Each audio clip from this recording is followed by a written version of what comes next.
So that was a moment. And then putting my daughter to bed. And I can't remember if it was this very first night or the night after, but it was one of those early nights. And I'm putting her to bed. And again, I'm sad, I'm crying. And she's all concerned. She's like, why are all these people in our house? And why is everybody so sad? And she's like, I don't want to be a sad person. I want to be a happy person. I remember her saying that somewhere in there. So just these sort of like pockets of memories sort of jump out.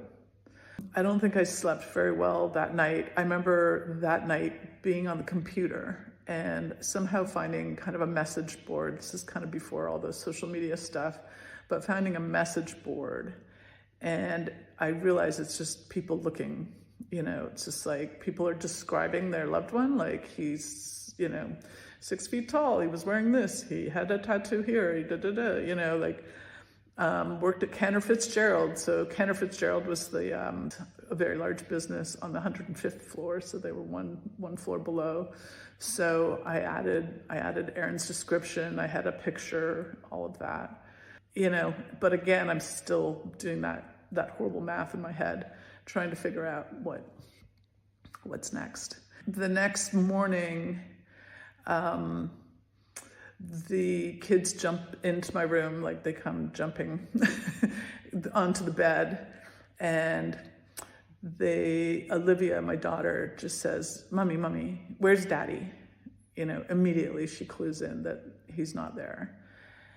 And I realize I'm gonna have, she's too adept, she's too smart to realize, she knows something's up. And so I explained to her that, remember you told me yesterday that the 2 planes hit the 2 buildings. Well, your dad was in the buildings. And